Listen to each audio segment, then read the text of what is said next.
एक 42 year old man है जो मैरिड है, प्राइवेट जॉब करता है, कोई साइकेट्रिक इलनेस की हिस्ट्री नहीं है उसकी और ना ही उसकी फैमिली की और ना ही उसको कोई और मेडिकल डिजीज है। लेकिन जब उसको ओवर एक्टिव ब्लैडर की जो डिजीज थी उससे डायग्नोज किया गया सोलिफेनासिन की टेबलेट से, तो उसको साइकेट्रिक इलनेस स्टार्ट हो गई और वो जो बंदा था वो साइकेट्रिक पेशेंट बन गया और उसको हॉस्पिटल में एडमिट करवाना पड़ा। वेलकम टू फार्मानेट्स और आज की इस वीडियो में हम बात करेंगे सोलिफेनासिन टेबलेट के बारे में और ये किस लिए इस्तेमाल होती है, इसके साइड इफेक्ट क्या है, इसकी ओवरडोज से क्या होगा और ये जो केस डिस्कस किया है इसको कंप्लीट डिस्कस करते हैं। सबसे पहले बात करते हैं सोलिफेनासिन की। ये एक ओवर एक्टिव ब्लैडर को ट्रीट करने के लिए यूज होता है। ये आपकी जो ब्लैडर की जो मसल है उनको रिलैक्स करता है, आपकी जो एबिलिटी है यूरिन को कंट्रोल करने की उसको बढ़ाता है, यूरिन की लीकिंग को कम करने की कोशिश करता है और आप जो बार बार वॉशरूम जाते हैं यूरिनेशन करने के लिए इस ट्रिप्स को कम करता है। और ये जो मेडिकेशन है ये एंटी स्पाज्मोडिक की क्लास से बिलोंग करती है। ये मस्करीनिक रिसेप्टर एंटागोनिस्ट है, यानी मस्करीनिक जो रिसेप्टर है M1 M2 M3 उनको ब्लॉक करता है और ये जो जितने भी ओवर एक्टिव ब्लैडर के मसाइल हैं उनको खत्म करने की कोशिश करता है। अगर हम बात करें इसके डोज की तो आपका जो डोज है इसका वो आपकी कंडीशन पर डिपेंड करता है, आपकी एज वेट सारी चीजों पर डिपेंड करता है कि आपको कितना डोज देना चाहिए। इसका 5 मिलीग्राम का डोज भी अवेलेबल है, 10 मिलीग्राम का भी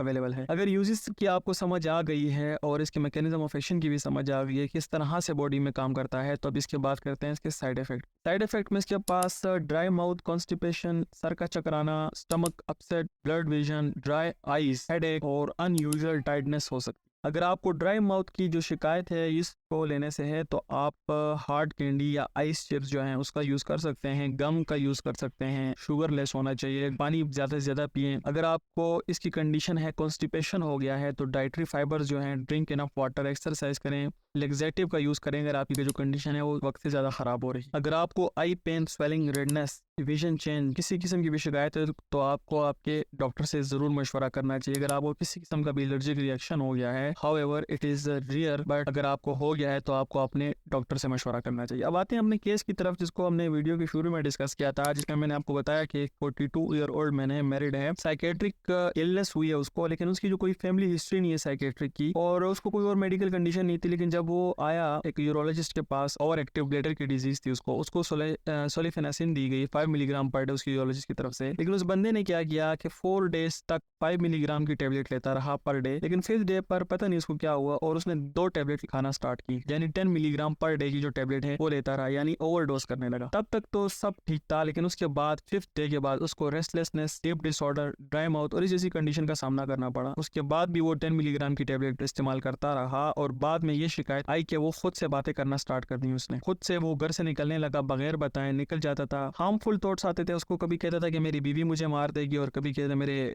भाई लोग मुझे मार देंगे और हार्मफुल थॉट्स आना स्टार्ट हो गए उसको। उसकी फैमिली ने उसको ये जो टेबलेट्स हैं सोलिफेनासिन ये क्विट करवाई और उसको साइकेट्रिक डिपार्टमेंट में ले गए। साइकेट्रिक डिपार्टमेंट में उसको 7 दिन तक बगैर इस मेडिसिन के रखा गया और उसको एडवाइस की गई कि आप कोई एंटीकोलिनर्जिक ड्रग नहीं लेंगे। और उसकी कंडीशन जैसे ही बेहतर होने लगी उसको ओलेंजापाइन की तरफ ट्रीटमेंट उसकी स्टार्ट की गई और उसको ओलेंजापाइन देना स्टार्ट की गई 5 मिलीग्राम पर डे। बाद में पता चला कि उसकी कंडीशन अब थोड़ी बहुत ठीक है। अब ये सब हुआ क्यों? ये इसलिए हुआ क्योंकि जब आपको आपकी यूरोलॉजिस्ट ने 5 मिलीग्राम पर डे की डोज दी और आपने इसको ओवरडोज कर लिया, जब आपने इसको ओवरडोज कर लिया तो आपकी जो बॉडी है, आपके जो ब्रेन है, उसमें जो एंटीकोलिनर्जिक एजेंट जो थे उन्होंने डोपामिन का लेवल जो आपकी साइनेप्टिक गैप है और उसमें इंक्रीज कर दिया, जिससे आपको कंफ्यूजन, कॉग्निटिव इम्पेयरमेंट और बहुत सारी कॉन्शियसनेस चेंजेस का सामना करना पड़ा। ये जो एंटीकोलिनर्जिक एजेंट्स होते हैं ये एक्चुअली इनडायरेक्ट डोपामिन एगोनिस्ट होते हैं क्योंकि ये ब्लॉक करते हैं pre synaptic Uptake of dopamine को। और एडवर्स इफेक्ट जो है ये जो जितनी भी आपके इस क्लिनिकल केस में आपसे डिस्कस की गई ये सारी आपको हो सकती हैं अगर आप इसका ओवरडोज करते हैं। तो कभी भी अपने फिजिशियन, फार्मासिस्ट के मशवरे के बगैर किसी चीज के डोज को ना बढ़ाएं। तो अगर आपको वीडियो अच्छी लगी तो चैनल को सब्सक्राइब करें और वीडियो को लाइक करें। Thank you so much.